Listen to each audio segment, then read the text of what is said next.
Hi guys, good morning. I'm writing. Is this the reading? And also while I was out, a situation occurred and I just got like the light bulb to make a video. I was writing and I was reading and I was trying to connect and make points. I feel like a situation occurred that really kind of tied everything in. So I was writing some there, and then, once I came back home, I was like, you know what, I'm going to make points and make a video out of it. Obviously, I'm not going to go too deep into other people's business. Let's get into the video. Obviously, I've been reading some of Buddhist teachings lately, and I thought it was funny because even though it's not specifically about dating, it lines up perfectly with what I saw with my friend the other day and the guy that she likes. So it's not backstory, but basically, like I told you guys, I have hung out with her for like the last couple of days. She ended up really getting distracted in her thoughts because the connection that she had with the guy that she likes was not moving in her favor. And obviously, with me being who I am a very supportive person of everybody. At least I try to be. If I'm not the best at it, that's something that just needs work, but I try to be supportive. Like, okay, you want to talk about him? She wanted to talk about him a lot, which is okay. Like, it's where her head was at, it's where her emotions were at. He was doing a lot of ignoring her purposely to almost, I guess make her reach out more, because a lot of women don't understand that there are some men who like ego boosts. So they'll specifically do things for an ego boost at the cost of your emotions. And it's very unfortunate. It's very painful. And I would say they don't know what they're doing, but they know what they're doing and they just don't care. She was just reaching out,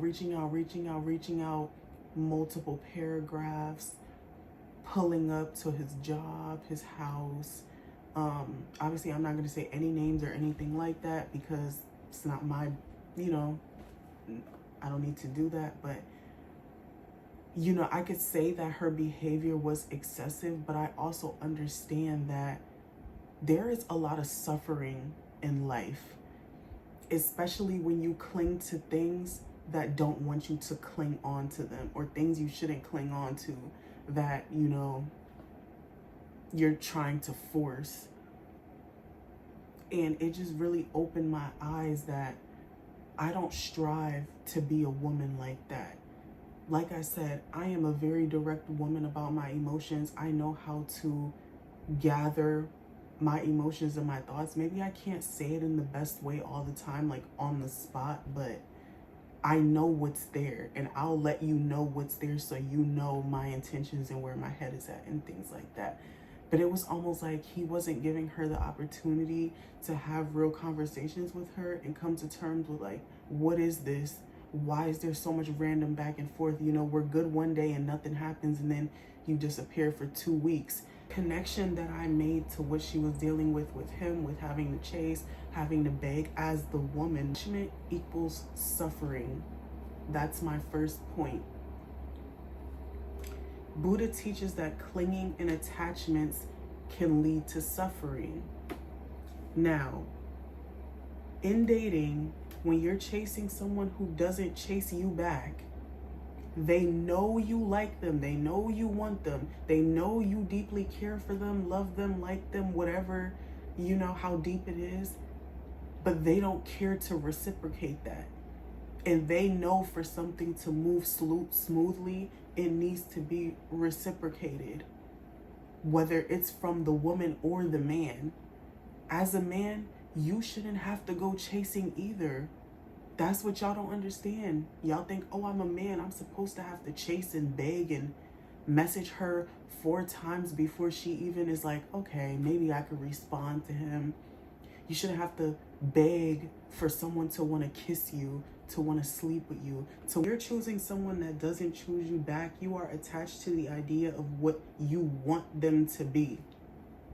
People just do things with no real intention. Like,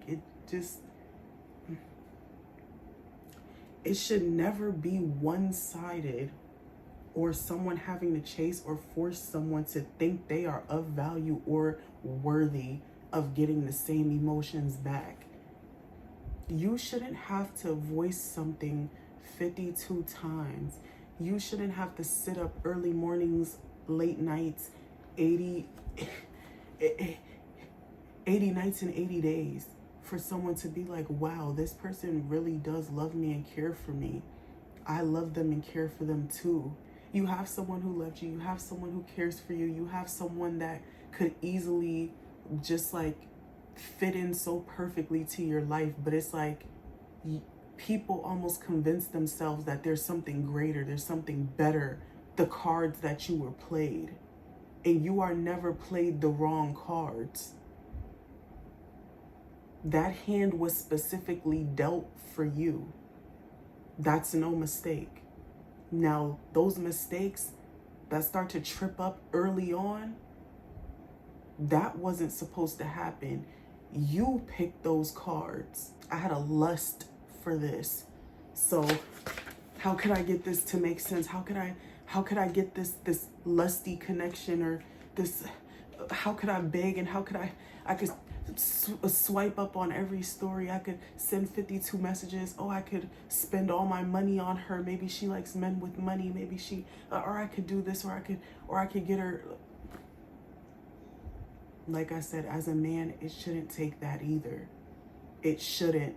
Some of y'all have to force women into liking y'all when y'all have women that like y'all. It's not making sense. This is a key point. The more you hold on to someone who isn't holding you back, the more you suffer. It does no good for you to think by you holding someone tighter that they're gonna come around one day, or they're just gonna magically want you back or see you the way that you see them. It doesn't always work like that. And I can honestly say from experience, I am someone like that if I feel something slipping through my hands, I'm like, well, what did I do wrong? I have to stop thinking that it's always you did something wrong. You just gotta let them go the first sign of them thinking there's anything better than you. Because I don't ever want someone to ever want me in their life, but they would never admit to me that they think someone or something is better than me. Point 2, craving and desire. Buddha says suffering comes from craving, wanting love, attention, or validation. We live in a time where a lot of people crave attention, but say they don't care for attention. But they want attention, whether the attention is good or bad. But they don't want the attention out of hopes that something good will come out of it. They're looking for validation.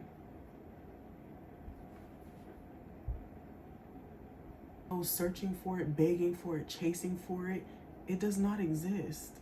Buddha saying suffering comes with craving, wanting love and attention and validation is, we think if a person just texts us back, or they just give us one date, one chance, one more chance, then we'd feel good enough. We'd feel like finally. But when you know it's not mutual, the craving doesn't end. It just makes you more desperate for that thing.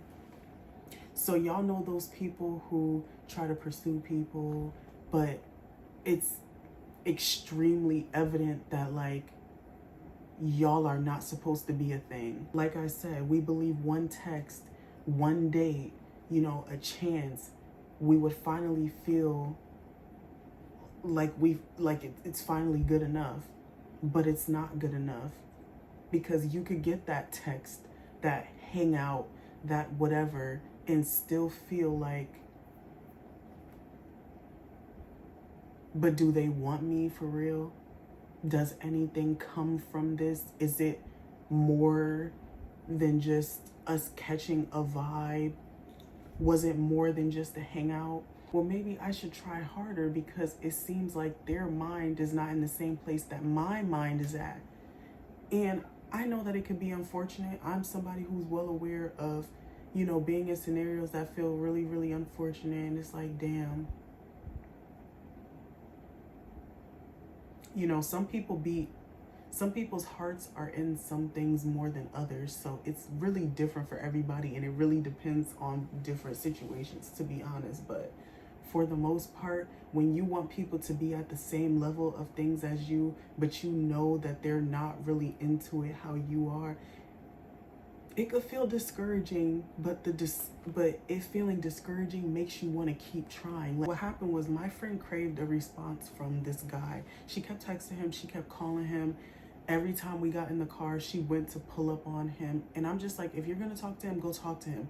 I said, do not keep going to him without intention. You're going to him because your emotions are all over the place, but you go in there thinking your emotions are gonna feel any better than what they do now, and they're not going to, because he's not ready to talk. Although I do feel like he is in the wrong, and he should just tell you, I'm not ready to talk, or no, I don't want you, or whatever it is. Because who knows with some people. That's why you're supposed to get into your mind and break it all apart and figure it out, so you can let people know. My point 3 is impermanence. Anika, I think that's the Buddha taught that life is impermanent. Nothing stays exactly the same. Y'all, cycles close out, but cycles also open back up. Things are not supposed to stay the same. Even I caught myself thinking like that before. I'm like, damn, I miss what was, what I thought should have been, but it stays exactly the same. In relationships, it doesn't mean love can't last. Don't think that because things change means things can't be forever. That's not what it means. We always need to be growing as people. You should be learning something new and growing, making sure that past situations don't keep reoccurring. The only time when it's bad to allow a new cycle to start up is when you're trying to have the same cycle over and over and over and over. Doesn't matter if it's with the same person, a new person.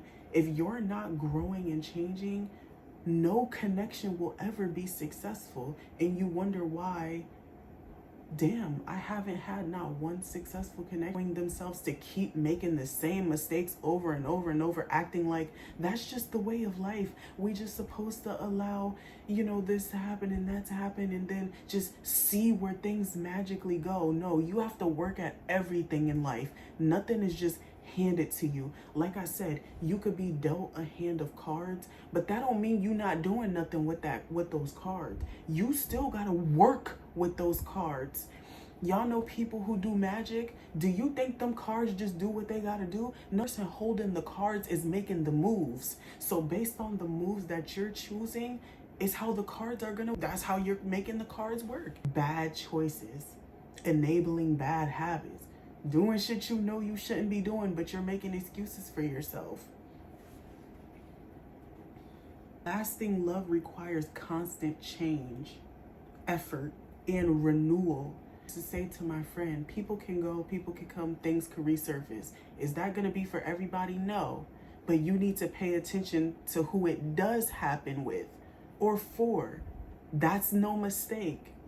That's the universe making a full fucking circle for something for a reason, and you need to really, really, really, really sit and think on that reason that is happening for, because that type of shit don't happen for no reason. There are people that dated, came across, we talked, never spoke again. And I'm not talking about people who purposely go reach out to people in like oh, we used to be cool, we could still be cool, like you could still be somebody that I could connect to when I'm bored or when I'm trying to fill a void.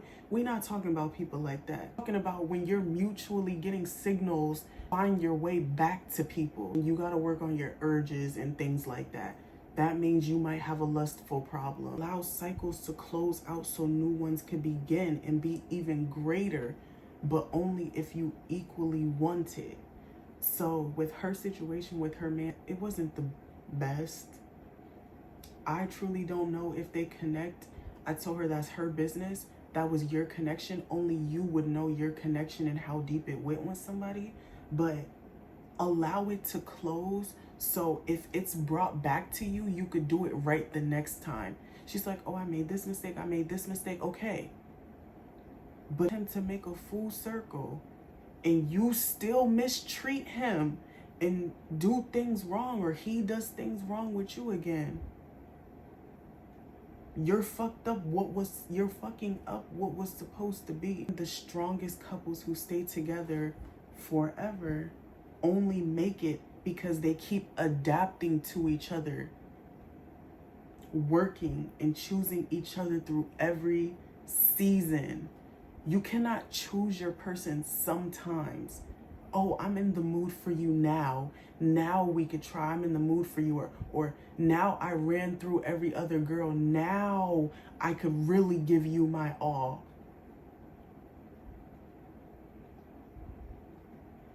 Love can last, but it won't if it stays stagnant and there's no growth. And let me just say, growth has to come on both ends. If ain't none of y'all grow, there's no reason you should be in any connection. I'm sorry, but if you're never at home trying to grow as a person, if everything in your life has no purpose, no substance, like you don't care about growing, you don't reflect on the ways that you acted, the things that you've done, you don't feel apologetic to anything in life, anything with your connections, you don't feel like anything was your fault at all. And here, I try to find my heart. I could figure out what's going on in here and in here. I don't have a problem with that because I'm so willing to work at things. I don't have an issue calling myself out. You don't feel like you need to grow or you need to change and you're okay with being stagnant and experiencing the same things over and over and over and over again, it's time to look at yourself and realize, why don't I want a better me, better connections? It's gotta be all about them too. After you, they come immediately right after. Like I said, you're constantly checking in. You constantly want to see them. You constantly want to make sure everything is good. If there's anything to talk about, to get past, you want to snap that in the butt quick so that it does not linger. It does not cause problems down the line. Impairments reminds us that relationships need to evolve. They need to. If one person refuses to grow, or if only one person is fighting for that love fades, that spark dies. People are like, why is the spark always dying? Y'all was going on dates, y'all was doing this and this and that. They was putting so much time and effort into you, they stopped. You have to keep it alive. It does not stay alive on its own. That's what I'm saying. Like, I think a lot of people just think it's just supposed to happen. Like, no, you have to light that fire. The same way you want a bonfire. How the fuck that shit gonna light up? You gotta get the wood. You gotta chop that shit down. You gotta get the flaming, whatever that shit is. You gotta light it up. The same way y'all roll y'all weed, y'all pick up the lighter. You light that shit multiple times so that the fire stays lit. Isn't that what y'all do? Exactly. It's the same thing. The same effort you put into that, that's what it takes. Obviously in a different way. But do y'all know the mellow feeling that comes from that? That's what you get after you put the work in. That's what comes after. If people can change together, that's how you build something that lasts. Point 4, the middle path. Buddha said key is balance, not too much attachment and not total avoidance. It should be an equal amount from both sides. No one should be putting more effort than the other person, ever. Not in communication, efforts, nothing. I don't care. When things occur, It don't matter if you worn out. If you can't have that conversation today, you gotta have that conversation tomorrow. Avoiding it, what is that healing? What is that growing? What is that building?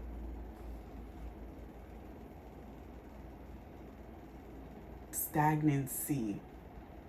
You start to almost not like them anymore.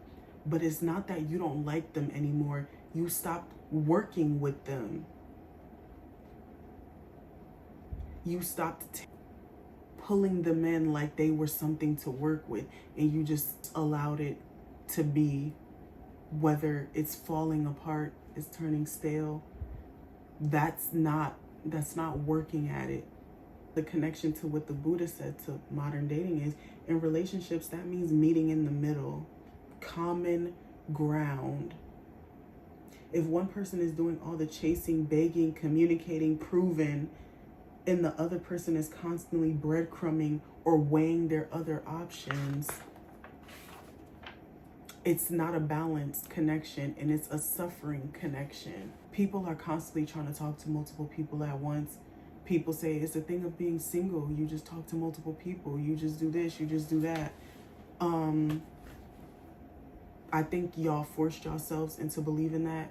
Y'all forced yourselves into believing that a roster is like some good thing. Y'all be so happy and quick to be like, oh yeah, like I said, you talking to this boy, you talking to this girl, you sleeping with this person, you sleeping with that person. But the whole time, there's no substance behind that. It's nothing of value. Like, it's so pointless. That's why when people say certain stuff to me, I'm just gonna look at you like, what are you getting out of that? I am somebody that people tend to have interest in, and I am not easygoing like that. Like, if I like you, it will come across as easygoing, but I'm not just gonna jump into connections because someone is interested in me, or because I feel like I want somebody to sleep with, or somebody to be affectionate with, or I want to say, oh, I had this really fine man.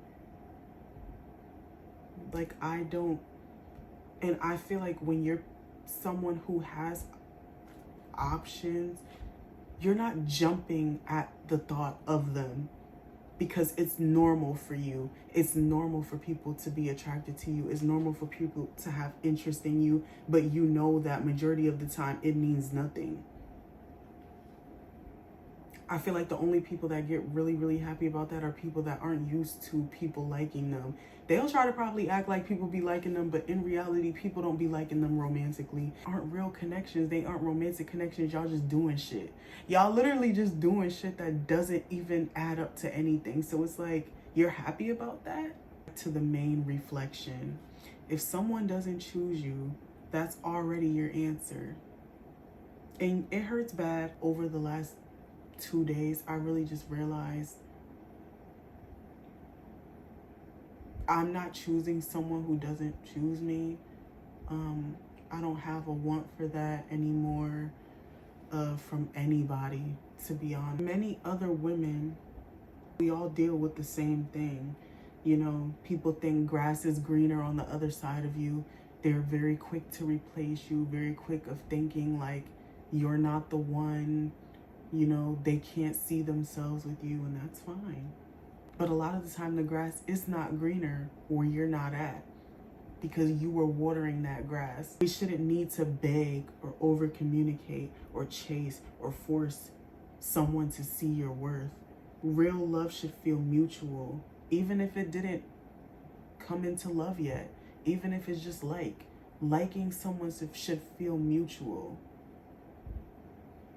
You shouldn't have to question or talk to them and then leave in confusion. It should be mutual and not like you're in a punishment or have to earn their love by being a certain way or doing certain things. Someone who likes you and chooses you every day is a maybe. That is just the biggest red flag. Like, if somebody chooses you and is willing to go up the mountain with you, and you think of them as a maybe, I don't know, maybe, you do not deserve them. Buddha said life is suffering. But a lot of that suffering comes from the bad situations we cling to, especially as women. In dating, we could cut that suffering short by letting go of what does not value us or wholeheartedly chooses us, and open ourselves as women to a real love that flows naturally. He should not leave you in confusion. He should not be talking to multiple other women while you're trying to have something with him. Why do you need other women when you have a woman? If he can't choose you over everyone else, I don't care who she is. Let it be fucking Beyonce. Let him go forever. Because when people are making a consistent, conscious decision to put you on a back burner for other people, other partners, they do not deserve you. They should know that they're ready for you. They should wake up with you on their mind every day, because someone who truly chooses you is never gonna put you on the back burner. Like, oh, I forgot about you. Oh, damn, I didn't even remember. I choose you. I love you. I want to be a part. I want us to be a part of each other's world. That should make their whole world light up. I gotta get to that point with you. You don't deserve me. Once they show you they don't choose you, you gotta jump through hurdles to be like, damn, can we just get this connection to work? All your efforts are noticed, and something amazing is gonna come for you. I just know it. Someone is gonna scoop you up, and they are not gonna play about you, and nobody is gonna be able to break up that connection. You're not hearing from them, you're not seeing them, you're not a priority for them. You know, no one is never not texting somebody. So if they ain't texting you, seeing you, calling you, they're calling and texting and seeing somebody else. And I cannot be convinced otherwise. They don't see you as their person. They don't see you as their forever or somebody to build with. And I want every single woman who sees this video to make them stand on that.